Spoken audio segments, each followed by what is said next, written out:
All right, so that's probably the biggest problem that you have, is that your best tool for controlling the bureaucracy is one that has become so big and so time consuming that you can't really use it very effectively in many places. Another issue is that there's always pressure on political appointees to, well, the term that we use is to go native in that agency. All right, so what does that mean? To stop seeing the role of the agency, to stop seeing policy that's related to that agency from the perspective of the president who appointed them, and to start seeing it from the perspective of people who have worked in their careers in that agency. Okay, and this happens for a couple of reasons. Number one, your own political fortunes get tied up with the fortunes of your agency, right? The more that your agency is, again, seen as successful, the more that it gains funding, the more that it gains autonomy, the more power you have, the more your reputation is going to grow. So even if, you've been appointed to an agency the president sees as a very low priority, right? You're going to start to see the mission of that agency as being much more important than perhaps you did the day you walked in the door, and see the interests of that agency as being aligned with your own interests, and that might put you at odds with the president. The other reason is that for most agency heads, you're going to very rarely interact with the president directly. Right? Again, the president's appointing 5,000 people. He's not meeting with very many of those 5,000 people on a regular basis. So you might get appointed by the president and then never be alone in the room with the president ever again, right? Never have a conversation one-on-one with the president. You may never even be at a cabinet meeting, depending on what particular agency you're running, right? But you're constantly around people in that agency, right, where you're working. People in the offices around you, right? And those people are bringing in some level of expertise on how the agency functions, on what the issues are that the agency deals with. And so your advice that you're getting is coming from career civil servants within that agency. Those are the people you're actually developing relationships with, and you're starting to see their interests as being tied in with your interests. It's not hard to imagine somebody in that position, maybe who even came in hostile toward the agency they were supposed to run, starting to see things from the perspective of that agency and try to promote the interests of that agency, often in ways that might be contrary to what the president actually wants.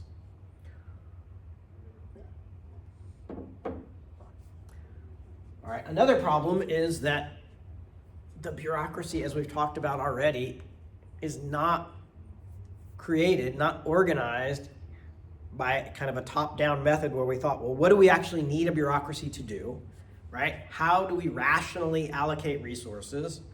How do we rationally divide up responsibilities and powers? Instead, we created this agency in this year to deal with that problem, and then 20 years later, we created another agency that kind of overlaps with it in response to a different problem, and then we created a third agency that kind of overlaps with both, but it was to deal with a different problem entirely, right? And so it's kind of a hodgepodge of agencies that have been created over time without any sort of central overriding organizing principle. And so it's really complicated. It's difficult to change. It's difficult to step in there and reorganize everything, right? It's only in extreme circumstances where we see major reorganization. So we talked about the 9/11 Commission report, right? We did see reorganization of the intelligence community after 9/11, but that came because there was great political pressure to reform the intelligence community to try to prevent another attack, right? It was not a partisan issue. It was not an issue that was obscure to the public, right? The public cared. They didn't know what the solution was, but they wanted something to be different. They wanted a solution. Right? And so when you have unanimity, largely that, hey, we need to make changes to fix this problem, then you can get a push to reorganize a bureaucracy. But most of the time, bureaucracies are pretty invisible to the public.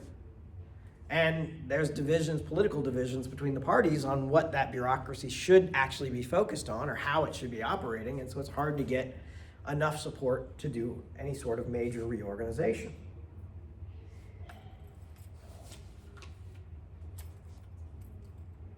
All right. And then the last problem that we'll point to is that, of course, presidents aren't acting in a vacuum. They also have to deal with Congress.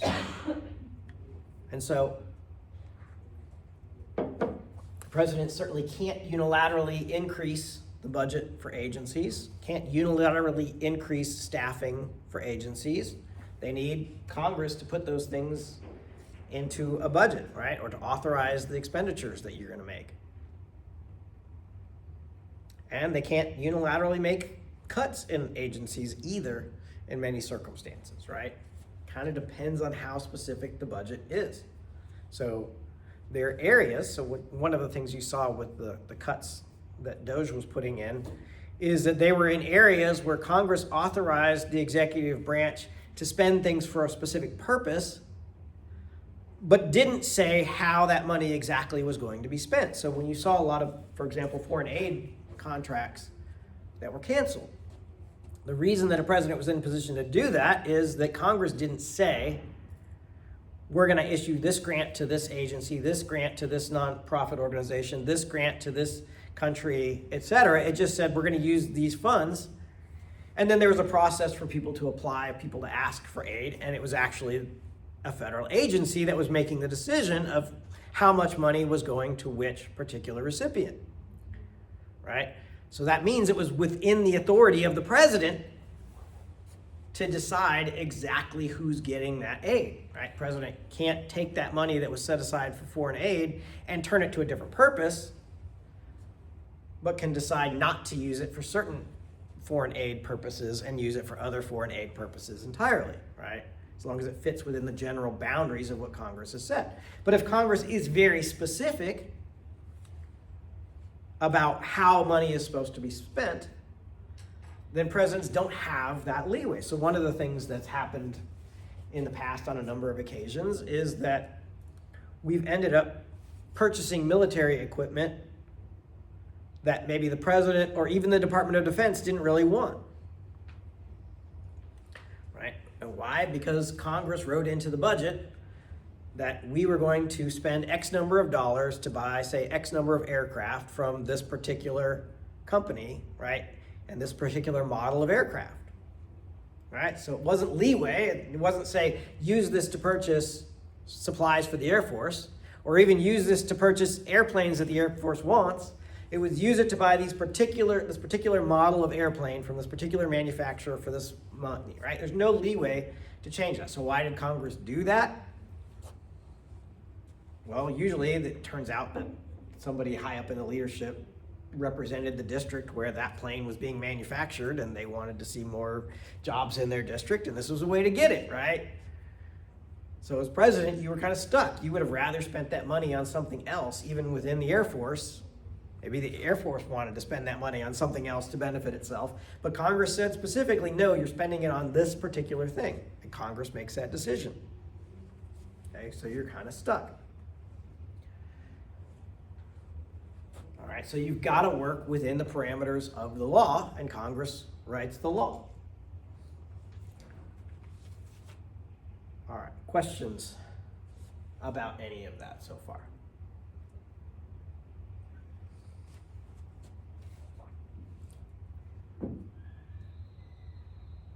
All right, well, rather than start the last part and then cut off in the middle, I think I'll end a couple minutes early here, and I'll leave you in suspense about what presidents can do, right? What are your options if you're president to try to rein in this bureaucracy that you need, but that creates all sorts of problems for you. All right, we'll stop there for today. Again, I'll be working on grading your exams and hopefully have them for you by the end of the week. Other than that, just keep going with the readings, keep going with the discussion, and we'll keep plugging along. If you're thinking about your essay topics, by the way, there's no, you don't have to send me a topic right now. That's fine. Go ahead and do that, but do just remember, because I've gotten a couple already where this wasn't the case, it's got to be at least 10 years ago that this decision was made. Okay, so I've had a couple people proposed some very interesting decisions, but they were within the last few years and they won't work. So make sure again that it's at least 10 years ago before you go ahead and submit that. All right, we'll stop there for today and I'll see you on Wednesday.